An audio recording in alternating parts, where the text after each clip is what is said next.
I'd like to introduce our first speaker.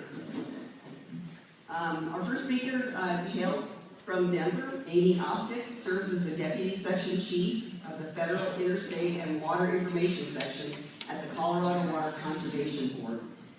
She's responsible for coordinating the Colorado River work of the section, and recently much of her work is focused on the demand management feasibility investigation, both within Colorado and in coordination with other upper Colorado basin states.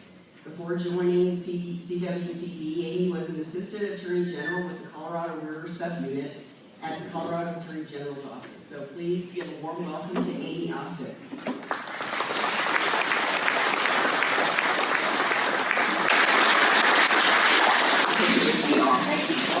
Oh, yes.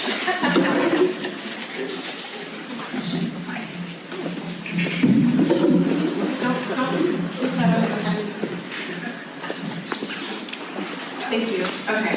Can everyone hear me okay? Good morning, and thank you so much for having me, and thank you for the introduction. My main question is when we can break open the whiskey. I don't know if it's too early, but so I'm here today to talk a little bit about the Colorado River and some things that we have going on. I'll focus primarily on the demand management feasibility investigation.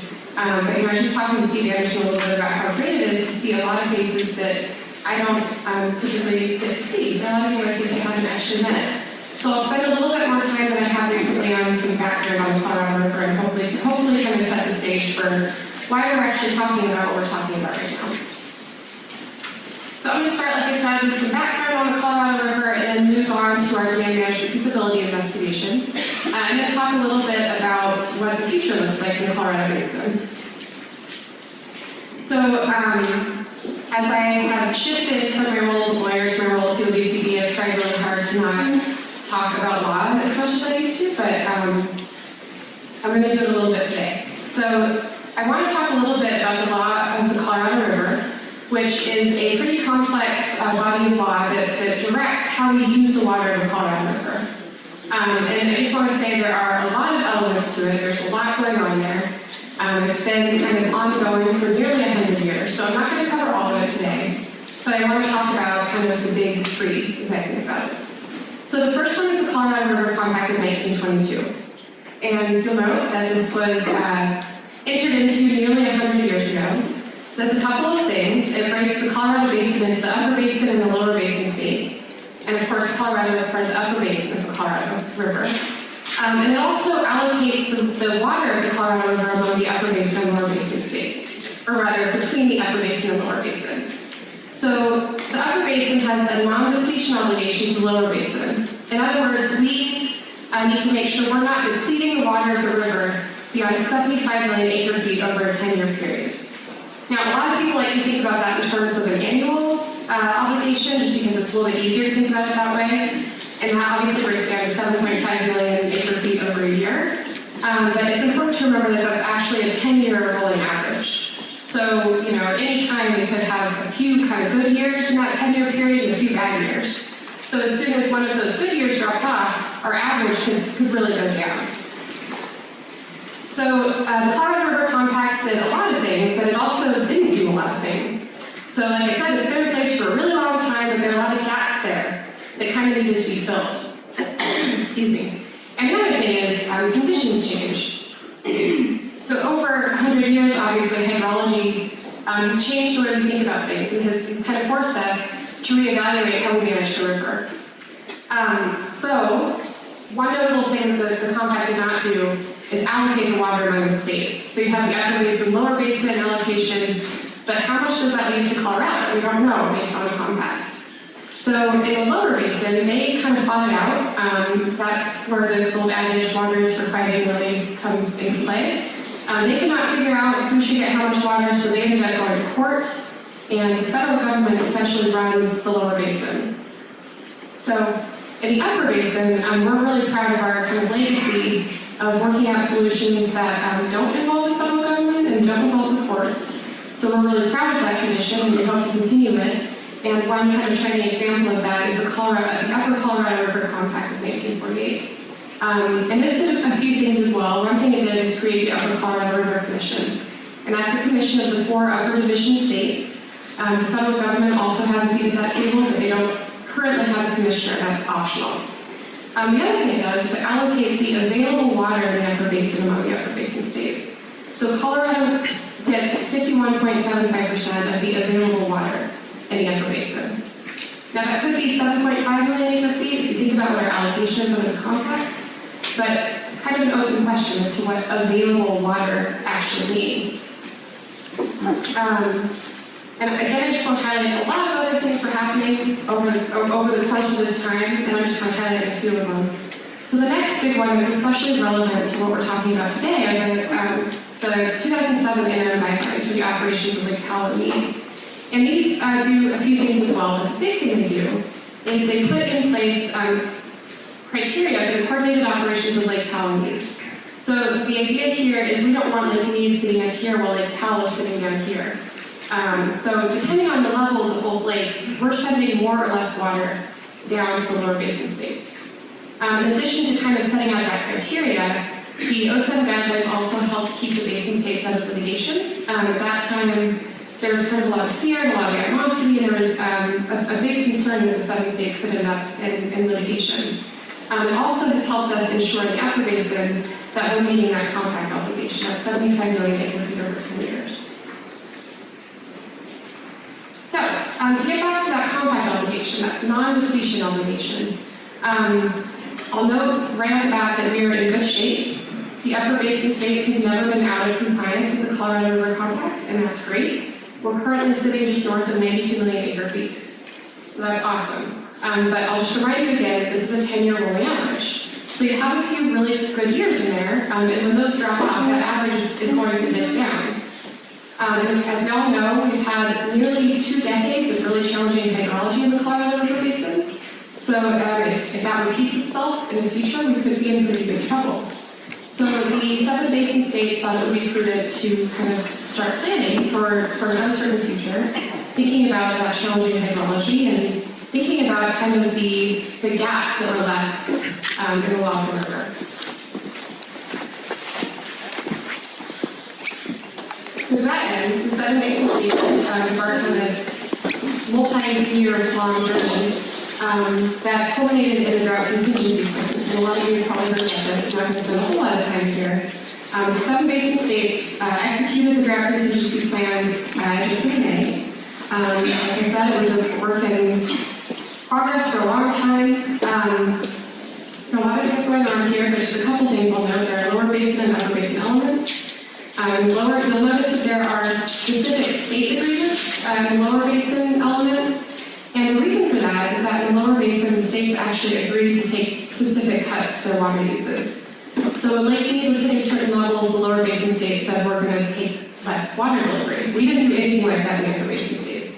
But to effectuate that, the lower basin states had to make agreements together where essentially, okay, these conditions we're going to be taking less water, who's actually going to be taking that hit? So that's one of those state level agreements try to effectuate. In the upper basin, we have 2 elements of our DCP, and I'm really going to focus on only one of them today, which is the demand management storage agreement. It's not a demand management program, and probably many of you have heard me say this many times before, but there is no demand management program set up in the upper basin. All this does is set up a discussion about it. So this kind of triggered a discussion about the feasibility of demand management in the upper basin. And what I'll say is that the demand management storage agreement, I'm not going to go into a lot of details on that, but it essentially gives us the ability to store water in Lake Powell, 500,000 acre feet for now, only if the upper basin states agree to a demand management program. And not just agree to, theoretically it sounds good, but some important key elements. Agreement has to be reached on this before we can even get here. So the DCP, like I said, was actually executed in May. And we're already seeing those operational provisions in the lower basin take effect. So Arizona and Nevada will be taking less water at Lake Meade in 2020 because of the DCP. And again, I'll just emphasize that for the upper basin and in Colorado, we're just beginning a discussion about what our planning should look like. We're just starting to try to make decisions about it. I'm sorry, we're not even starting to try to make decisions about it. We're just starting to talk about it. So, why are we even talking about demand management? Why do we even care about this potential tool that we might have? One way to think about ways to kind of manage water. One way is a reactive approach. So we kind of wait for the crisis to happen. We wait until that 10-year rolling average of releases dipped down into dangerous territory. And what I can say is there's not a lot of certainty around what that will look like. But there are some things that we are pretty sure about. One is that there would be litigation. There would likely be litigation among the second basin states. We in Colorado would be doing our very best to defend our state interests, our water. We do everything we can. But as a lawyer, again, I know that when you send things to the Supreme Court, you never quite know what's going to happen. So we would really like to avoid doing that. And I think the big thing that when I think about that possibility in curtailment, what would be happening is someone else would be telling us how we need to manage our water. That would be the federal government, that would be the state engineer's office, that could be the Supreme Court. And I don't really like any of those options. So, one alternative is proactive management, and there are a few different ways to think about this, but big picture is just kind of planning for our future, planning for the uncertainty, and figuring out how to make it work for us, figuring out a plan that we can all agree to. So one method there is a potential demand management program. There are a lot of questions though. Is it a viable alternative? Would it help keep us out of curtailment? We really don't know, and those are the things that we're looking into. But we in the state kind of feel like if we don't at least look into alternatives for avoiding the bad things over there, we're not really doing our jobs. So we're not making a decision at this point, but we're considering it because we don't want all those things right now. So this graph kind of just exhibits all the things that would actually need to happen before a demand management program is set up. So we are very solidly all the way over in that feasibility box, the green, bluish colored box. We're looking at kind of the threshold issues of the demand management program. So where would we find money for it? Who would administer it? Is it actually a good alternative for our rural communities? We don't know. We're looking at all that. All the other upper basin states are also looking at those questions. And some of those are unique to the state. Some of them are kind of at an upper basin-wide level. So there's just kind of an ongoing conversation not only within the states and within Colorado, but also with our upper basin sister states. So that's where we are right now. If we all decide that it is feasible, as individual states, if we decide it's feasible and it's advisable to have a demand management program, then we have to do the hard work of actually setting that program up. So I'll talk a little bit more about this, but some things that might go into that are, how do we provide the protections we need for our communities? How do we make sure this isn't adversely affecting our state? If we set up a program, why not set up the best one that we can have for our state? Because if we can't do that, then why are we even doing this? So, the other important things that have to happen is you have to reach agreement with the Secretary of Interior. So this is going to have important implications for how Lake Powell is operated. So, the lower basin states will also need to be consulted. And then finally, just that final round of approvals. So there's no timeline for this. We don't know how long it will take. It's a really important discussion, so we're really, really taking our time. We will take our time at each step, but especially in that feasibility discussion. We want to make sure we're identifying all the questions that need to be answered before doing this. So these, again, are probably things that a few of you have heard me say a few times before.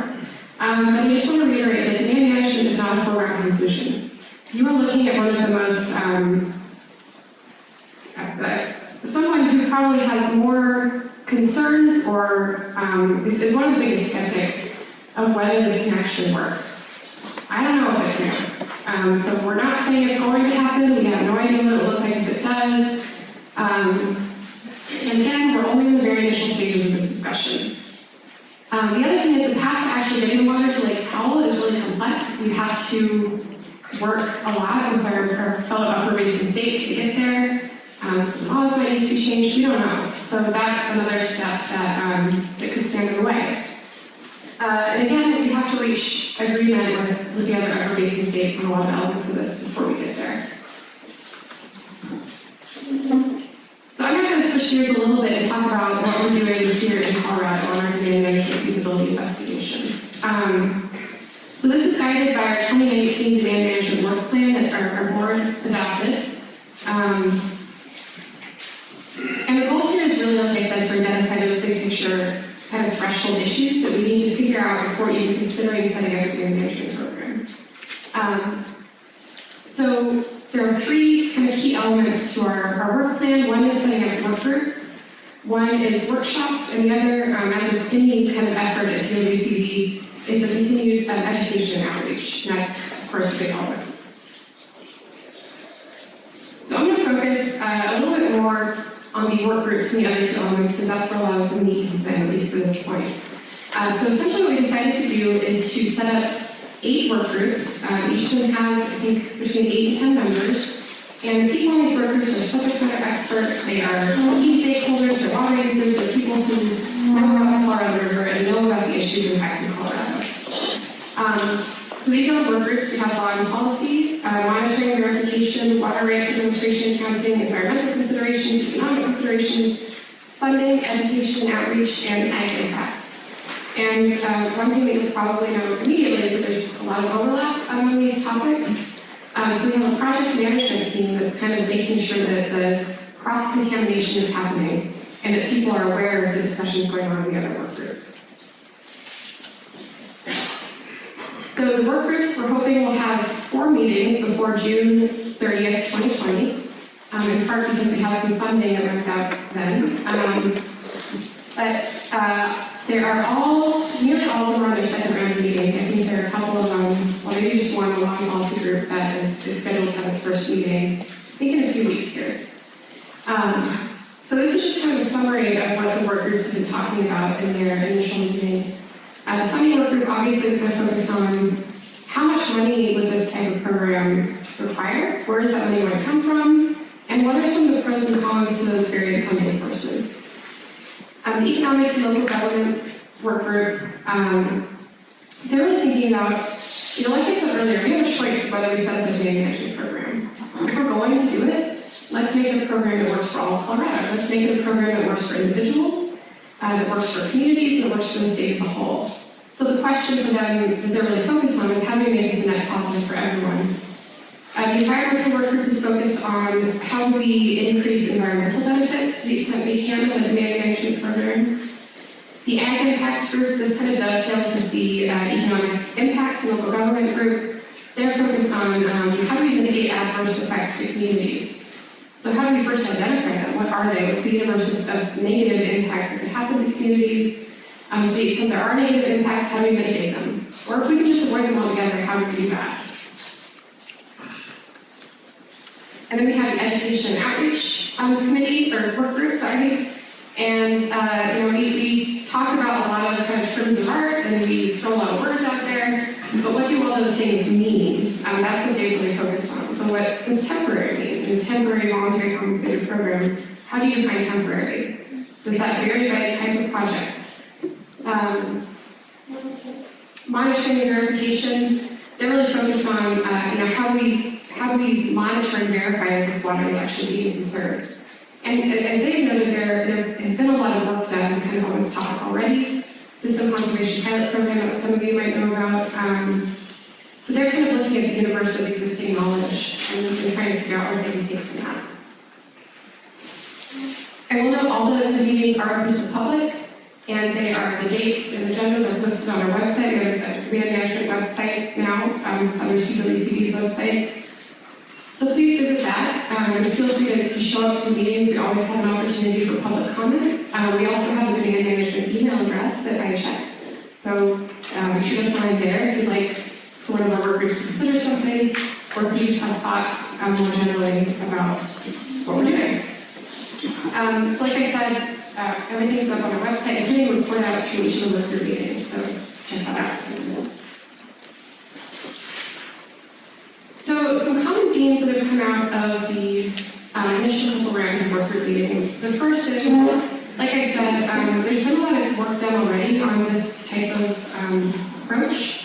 So we don't want to reinvent the wheel. We want to do what we can to kind of take in all the information we have, synthesize it, and figure out where the data gaps are. So to that end, a lot of the workers have requested a literature review as kind of the first step. We actually just recently had an RFP out, a request for proposals. We're looking for a consultant to help us with that element. So again, check out our website for that and pass it on to your networks, people who would be interested. And then, again, this question of how we define terms. So what does temporary mean? When we talk about what does demand management mean? All of these things. What are the words we're using because it matters? And then creating that positive program, I kind of went over what that concept is, but how do we make this a good thing for our state if we're going to do it? The importance of differentiating between a voluntary, proactive program versus curtailment or a reactive situation. I've heard a lot of people with concerns saying that, well, we're worried that demand management will turn into a mandatory program. I'm here today to tell you it will not. Demand management will never be a mandatory program. You will never be forced to participate in a demand management program. Whether demand management is sufficient to keep us out of the curtailment situation, that's another question. Curtailment would not be voluntary, unfortunately. So just kind of distinguishing those things and understanding what they are and what they are not. And finally, what is equity? This has been a really big question. If you're familiar with our 2019 work plan, you know that equity plays a pretty prominent role. And looking at demand management, we have been charged with really thinking about not creating adverse impacts and making sure that the program is fair. So to dig into that question of equity a little bit more, I'll just start by saying there are a lot of different ideas about what equity means. So I think a lot of people feel it means not adversely impacting a specific sector more than another, or not adversely impacting a geographic region more than another region. For some people, some work groups have talked about, well, maybe it means making sure that we're thinking about all the different considerations and concerns of creating a demand management program. So other people see it as meaning allowing everyone to participate equally. So if someone has an eligible project and they want to participate, we should let them. If they decide it's best for their operation, for their bottom line, for whatever reason, if they decide it's best, we should let them participate. But how does that, how do you reconcile that with other ideas about equity? If you have one region that's participating more than another region, what are the impacts going to be to that community? So even if people are allowed to participate voluntarily, what could happen to that whole region that might be dried up for a year? And how do we mitigate that while still allowing people to participate if they want to? So those are pretty complicated questions. And that's just kind of, we're just kind of beginning to tackle them, the work groups are. In addition, IUCC has started looking at this equity question a little bit as well. So it's an ongoing conversation. We don't know if we're going to have answers, but we would love your input on this type of stuff too. So the other two elements of the 2019 work plan are workshops and continued outreach and education. Those kind of go hand in hand. The workshops, what we're hoping is they kind of provide an opportunity for people who are not on the work groups to come and share their thoughts with us. So we had our first one back in August, and I feel like I shouldn't have put that second bullet up yet because we're still working on finalizing the Water Congress workshop, but I'm hopeful that will happen. And what I really like to focus on for that one is really to provide more of a listening session. We go around the state and talk a lot about this, but we really love to hear from people, especially at this stage in our feasibility investigation. What's working, what's not, what should we be thinking about that we're not. And of course, continued education and outreach, like I said, anything we do at CWCB kind of necessarily has to include that. So this is an ongoing process. A lot of people have been asking us about timelines, and we just don't have one. And that's because we want to do this right. We want to take as much time as we need to really think about the feasibility of the program. So it's ongoing. Colorado level, we have our second, or I think we're now getting like I said, into our second round of work group meetings. I'm working on scheduling some of the third. And then we'll have a report out to the board in I think, June 2020 or around then. And I think the idea will just be to look at what information we gathered from the work group process thus far, and what the next steps might be. So to kind of take a step back and zoom back out to the Upper Basin as a whole, like I said, the other Upper Basin states are doing the same type of investigation. A lot of them, I think, are also reaching out to their stakeholders and water users and figuring out what they think. I think Colorado is well ahead of the other Upper Basin states, which is great. But we also need to make sure that we're kind of in coordination with them, that we're not getting too far ahead of them. But just a reminder that Wyoming might decide demand management doesn't work for them. Colorado might decide demand management doesn't work for them. So it could be that we make a decision that it's good for us, but it doesn't happen because another state decides it's not good for them. I think that's about all I have. So I asked you to write down, does anybody have any questions? Okay. Are you writing them or are you just going to say it? Breaking the rules already. In your presentation, I didn't see any mention of agriculture. What is being done to protect the rights of agriculture? So far, the Colorado Water Plant has been rather hard on agriculture. Thank you for that question. For those who didn't hear, the question was, what are we doing to consider agriculture on this? And honestly, the way that I see it, agriculture is kind of a central theme of every single one of these work groups.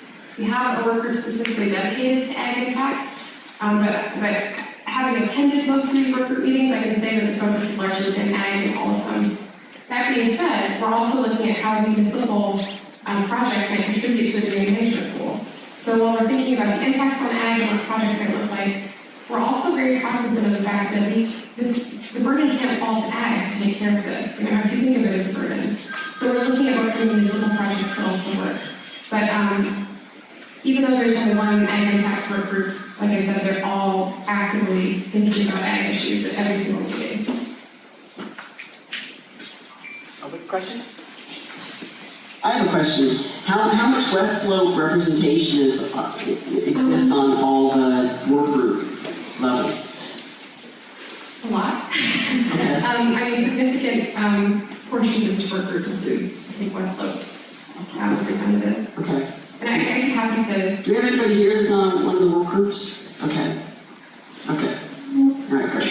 Good. Thank you. And then I thought it would be useful for those of us that are, maybe there's some new residents that don't understand the role of CWCD, maybe you could step back and just explain how that came to be, and that might be useful. Sure.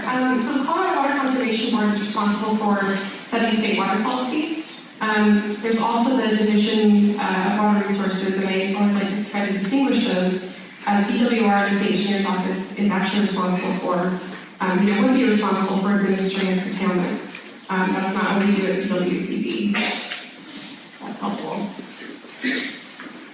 Bob, did you? Bob's not a rule breaker. Okay. The question is, what about Lower Basin Demand Management Program? Okay.